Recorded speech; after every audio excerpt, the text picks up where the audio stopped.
Movie की शुरुआत में हम एक इंसान को देखते हैं जो कि दिखने में काफी खौफनाक होता है, जो कि एक खौफनाक कहानी पढ़ रहा होता है। साथ ही साथ वो कर्ली नाम के एक बच्चे को ये कहानी सुना रहा था, जो कि खुद डरा हुआ था। खैर अगले ही पल हम कर्ली के मिसिंग पोस्टर्स को सभी जगह पे देख पाते हैं। अब अगले सीन में हम नेवरलैंड नाम के एक सर्कस को देखते हैं, जहां पर उसी आदमी को एज अ परफॉर्मर दिखाया जाता है और यहाँ वो जेम्स नामी बच्चे को एक गिफ्ट देता है। अब अगले दिन जेम्स अपने घर पर था और उसकी माँ नहाने गई हुई थी कि तभी वो आदमी जेम्स के घर के बेसमेंट से बात करता है कि वो यहाँ पर अंधेरे में खो गया है और अपनी माँ को ढूंढ रहा है। जेम्स उसे पहले से जानता था तो वो भी उससे बात करने लगता है। अब वो आदमी उसे खींचकर नीचे ले जाने लगता है, लेकिन जेम्स की माँ आवाज सुनकर वहाँ पर आ जाती है और उसे खींचकर बचाने यहाँ से भागने लगती है। वो ये नोटिस करती है कि मेन दरवाजे को बाहर से लॉक कर दिया गया था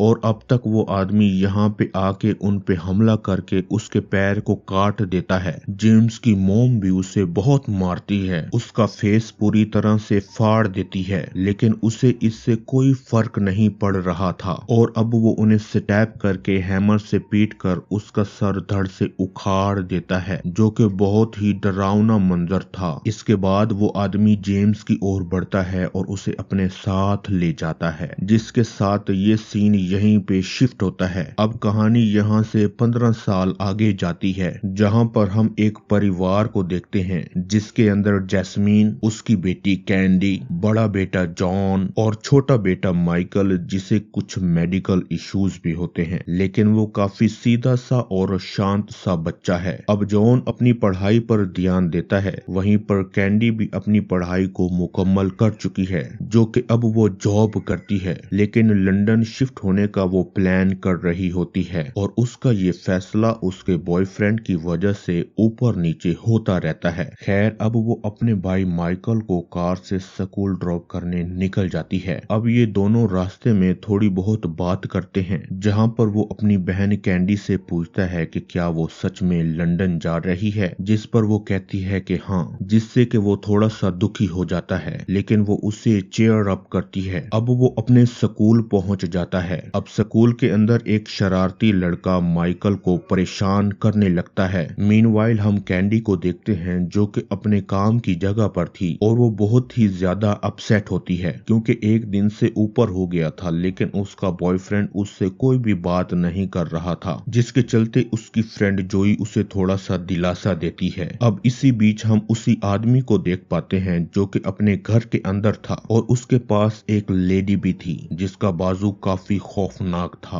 और वो अपने बाजू में पिग्जी डस्ट नामी ड्रग को इंजेक्ट कर रही होती है। अब हम उस आदमी को भी देखते हैं जो कि वही ड्रग इंजेक्ट करता है और वो आदमी बार बार खांस रहा था, जिसके मुंह से खून भी आने लगा था। बाद में वो उस लेडी से कहता है कि वो तैयार हो जाए, उन्हें बच्चे लेने जाना है, और वो दोनों अपनी वैन पे निकल जाते हैं। बाद में शॉप से अपने लिए एक मास्क लेता है और अब यहाँ पे हम उसकी थोड़ी सी झलक देख पाते हैं, जो कि काफी खौफनाक चेहरा था। और जब शॉपकीपर उससे मास्क के पैसे मांगता है तो ये साइको किलर उसे गर्दन में चाकू मार कर जान से मार डालता है। खैर अब वो अपनी गाड़ी माइकल के स्कूल के बाहर ही लगा कर रखता है और कैंडी भी वहीं माइकल को लेने आई हुई थी, लेकिन तभी उससे मिलने उसका बॉयफ्रेंड आ जाता है, जो कि उससे कहता है कि अब वो उससे दोस्ती का रिश्ता तोड़ना चाहता है। बस इतना कहकर वो वहां से चला जाता है, जिसको सुनकर कैंडी काफी ज्यादा परेशान हो जाती है और स्मोकिंग करने लगती है। खैर अब वो अपनी टेंशन में माइकल को भूल ही जाती है, जो कि अकेला ही स्कूल से घर जाने लगता है, जिसे वो रास्ते में आदमी किडनैप करके अपने साथ ले जाने लगता है। वो माइकल को घर लाता है, जहाँ पर वो बहुत ही ज्यादा डरा हुआ था। अब वो आदमी अपना नाम स्टोन बताता है। वो उसके पास आकर उससे कहता है कि उसकी माँ उसके साथ बहुत गलत काम करती थी, वो उसको बहुत मारती थी। मीनवाइल हम कैंडी को घर पर देखते हैं, जहाँ पर पुलिस भी आई हुई थी और सभी माइकल के लिए काफी परेशान थे। इनफैक्ट कैंडी की जो माँ होती है वो उस पर बहुत गुस्सा करती है, जो कि उसने माइकल का ख्याल क्यों नहीं रखा, जिससे वो खुद भी काफी ज्यादा परेशान थी। तभी घर पर एक कॉल आता है जो कि स्टोन की तरफ से आया हुआ था और स्टोन कॉल करके कहता है कि वो माइकल को भूल जाए और फोन को काट देता है। अब हम माइकल को देखते हैं जो कि डरा सहमा हुआ था, लेकिन तभी स्टोन उसके पास आकर उसे एक गेम खेलने को कहता है और मजबूरी में उसे वो गेम खेलना भी पड़ता है। अब स्टोन कहीं जाकर छिप जाता है और माइकल उसे ढूंढने लग जाता है। माइकल अब उससे बचकर वहां से भागने का रास्ता ढूंढ रहा होता है और उसे एक विंडो मिलती है, लेकिन उसका लैच ही ओपन नहीं होता, जिसके चलते वो हार मान जाता है और तब तक स्टोन उसके पास आ गया था। अब ये साइको उसके सामान में जूई की फोटो देखता है और उससे कहता है कि अब वो जूई को भी यहाँ पर लेकर आएगा ताकि माइकल यहाँ पे हमेशा हमेशा के लिए खुश रहे, जिसके चलते ये साइको किलर अब जूई को भी लाने निकल गया था। अब वो जाते जाते एक गाना प्ले करता है जो कि उसकी माँ उसके और उसके साथ वाले बच्चों के लिए प्ले करती थी और माइकल पूछता है कि उसकी माँ कहाँ पर है, जिस पर वो कहता है कि उसे उसकी माँ के बारे में सोचने की कोई जरूरत नहीं है। वहीं हम कैंडी को देखते हैं जो कि काफी ज्यादा परेशान थी और उसकी माँ उससे भी ज्यादा परेशान थी, जो कि यहाँ वहाँ घूमकर माइकल को सोच रही होती है। अब ये दोनों फ्रेंड्स और जूई जो कि कैंडी की ही फ्रेंड का भाई है, एक विक्टिम के घर पर जाते हैं। अब वो बताते हैं कि सालों पहले उसका बेटा घर से बाहर निकला था जो कि कभी वापस लौट कर नहीं आया और गायब होने के बाद उन्हें एक शख्स ने कॉल करके बोला था कि वो उसे कहीं ले जा रहा है। तब से इस बच्चे का पिता टूट चुका है, लेकिन वो आज भी उसका इंतजार करते हैं कि वो कभी तो वापस आ ही जाएगा। अब इसी बीच हम स्टोन को देखते हैं जो कि जूई की तलाश में उसकी स्कूल बस को रोकता है और वो साइको किलर स्टोन पहले बस ड्राइवर को खत्म करता है। अब वो बस में आता है जहाँ पर वो सभी बच्चों से ये पूछता है कि कौन कौन उसके साथ आना चाहेगा, लेकिन वो साइको किलर बड़ी ही बेरहमी से एक एक बच्चे को कत्ल कर देता है। ये खबर सुनकर जॉन परेशान हो जाता है और रोते रोते कैंडी के पास आता है जो कि उसे समझाती है कि माइकल जहाँ कहीं भी होगा ठीक होगा। अब उसकी माँ भी हार मान चुकी थी और वो कैंडी से चिढ़ चुकी थी जो कि उसे यहाँ से जाने के लिए बोल देती है, क्योंकि वो यही समझ रही होती है कि उसकी गलती की वजह से ही ऐसा हुआ है। एनीवेज अब दूसरी ओर माइकल को दिखाया जाता है जिसके पास वो खौफनाक लेडी आती है जिसका हाथ सड़ा हुआ था। वो अपना नाम टिंकर बेल बताती है। वो कहती है कि वो यहाँ पे सबसे पुरानी आई है, जिस पर हमें ये समझ लग जानी चाहिए कि वो सबसे पहली है जिसे स्टोन किडनैप करके ले गया था और तुम्हें भी वो दूर कहीं और लेकर चला जाएगा। अब माइकल उससे कहता है कि स्टोन उसे कहीं नहीं लेकर जाएगा और ये सारी बातें झूठ हैं। हालांकि वो सब कुछ जानती थी और माइकल को जाते हुए यकीन दिलाती है कि थोड़ा सा सब्र रखो, अभी तो खेल शुरू हुआ है। और मैं आपको यहाँ पे बताता चलूं कि बेल कोई और नहीं बल्कि उस बूढ़े आदमी का खोया हुआ बेटा है और अब यहाँ पर टिंकल बेल खुद को लड़की मान रहा है, तो यहाँ पे हम भी उसको लड़की की तरह ही ट्रीट करेंगे। एनीवेज अब वो स्टोन से बात करके उसे कन्फ्रंट करती है तो वो उसे थप्पड़ मारकर उसके ऊपर चिल्लाने लगता है और अब बेसमेंट से भी किसी के चिल्लाने की आवाज आ रही थी, जहाँ पर वो जाकर किसी को पीटने लगता है। मतलब यहाँ पे उसने किसी और को भी हॉस्टेज बना रखा था। अब वो जूई को ढूंढने निकल जाता है और वहीं पर हम कैंडी को देखते हैं जो आज अपने दोस्त के घर पर रुकी हुई थी और अब स्टोन वहाँ पर आकर जूई की बहन को बार बार स्टैप करके मार डालता है, उसके डैड को भी गहरे घाव देकर मार डालता है और अब की बार जूई को अपने साथ लेकर चला जाता है। वहीं कैंडी भी छिपकर उसका पीछा कर रही होती है और वो उसके सीक्रेट अड्डे तक पहुंच भी जाती है। खैर अब वो वहां पर छिपकर स्टोन को देखती है तो उसे पता चलता है कि वो एक ट्रांसजेंडर है, मतलब कि उसका मेल प्राइवेट पार्ट था ही नहीं। अब हमें समझ आ जानी चाहिए कि इसकी माँ इसे टॉर्चर क्यों करती थी। तभी वो बच्चों को जान से मार दिया करता था और उन्हें प्रोटेक्ट करने के बहाने ये कहता कि वो उनकी हिफाजत कर रहा है। खैर अब वो जूई को माइकल के पास छोड़ता है मिलने के लिए, वो भी आखिरी बार, क्योंकि वो जूई को मारने वाला था। और यहाँ पे कैंडी अपने भाई माइकल को ढूंढने लगती है जिसे रास्ते में टिंकर बेल मिलती है, जिससे वो रिक्वेस्ट करती है और वो उसे बताती है कि वो कुछ नहीं करेगी, बस अपने भाई माइकल को वो बचाने आई है। अब वो जालिम तो है नहीं, इसलिए वो कैंडी को उसके भाई माइकल का कमरा बता देती है जहाँ से वो माइकल को लेकर जाने लगती है, लेकिन स्टोन को उसकी फोन रिंग से पता चल जाता है कि यहाँ पर कोई न कोई है, जिस पर वो टिंकर बेल पर गुस्सा करके माइकल को ढूंढने निकल जाता है। वहीं पर सारे दरवाजे लॉक होने से माइकल और कैंडी बाहर नहीं जा पाते। खैर तब तक स्टोन वहां पर आ गया था, जो कि दोनों पर हमला करता है, जो कि उससे बचकर भागने लगते हैं और अलग अलग हो जाते हैं। अब कैंडी को टिंकर बेल पकड़ लेती है और तभी कैंडी उसे पहचान कर कहती है कि ये तो टिमी है और तुम के पिता आज भी तुझे बहुत मिस करते हैं, जिसके चलते वो बहुत ही ज्यादा इमोशनल हो गई थी। अब वो स्टोन के पास जाकर उसे कन्फ्रंट करती है कि उसे मैन्युपुलेट किया गया। उसने उसको झूठ कहा कि उसके माता पिता उसको नहीं चाहते, लेकिन उसके पेरेंट्स उसको बहुत प्यार करते हैं और आज भी उसका इंतजार कर रहे हैं। और अब वो ये कहती है कि अब वो उसका साथ और नहीं दे सकती, जिस पर गुस्सा होकर स्टोन उसे पीट पीट कर अधमरा कर देता है और वहां पर छिपा हुआ माइकल ये सब अपनी आंखों से देख रहा होता है। खैर अब कैंडी को भागते भागते एक कमरे के अंदर रखे हुए कोफन में जोई मिल भी जाता है, जिसे वो आजाद करके अपने साथ ले जाने लगती है और एक विंडो के थ्रू उसे यहाँ से निकाल भी देती है। खैर अब उसे बेसमेंट के अंदर वही होस्टेज मिलता है, जिसके एक हाथ को दीवार के साथ बांधा गया था और ये कोई और नहीं बल्कि शुरुआत वाला बच्चा जेम्स होता है, जिसे यहाँ पे स्टोन ने काफी बुरी हालत में रखा हुआ था। पर कैंडी उसे भी आजाद कर देती है। वो ऊपर जाती है माइकल को बचाने, जिस पर स्टोन पीछे से हमला करता है। वो उसे बुरी तरह से मारता है और उसकी उंगलियों को बाइट करके खा भी जाता है, लेकिन कैंडी हिम्मत रखते हुए स्टोन से भिड़ना जारी रखती है। अब इस लड़ाई में उसे काफी गहरी चोट आई हुई थी, इवन के उसके गले में एक ग्लास पीस भी घुसा हुआ था, लेकिन वो हिम्मत रखकर स्टोन के ऊपर हमला करती रहती है। लेकिन वो कैंडी को मारने ही वाला होता है कि तभी माइकल पीछे से आकर उसे स्टैब करके मारने लगता है। अब वो काफी ज्यादा घायल था, जिसके पास जेम्स आता है, जो कि अपनी माँ का बदला पूरा करने के लिए उसके गले में रस्सी फंसाकर नीचे ले जाता है और इन दोनों की जान में जान आती है। खैर अब कहानी यहाँ से 1 साल आगे जाती है, जहाँ पर अब सब कुछ ठीक हो गया था। अब कैंडी और उसका पूरा परिवार खुश था, लेकिन तभी कैंडी को कॉल आता है, जिस पर स्टोन का वही म्यूजिक प्ले हो रहा था, मतलब कि अभी भी वो जिंदा है। अब वो अपना बदला लेने वापस जरूर आएगा और ये सोचकर कैंडी के मानो रोंगटे खड़े हो जाते हैं, रूह कांप जाती है और यहीं पे ये शानदार मूवी खत्म हो जाती है।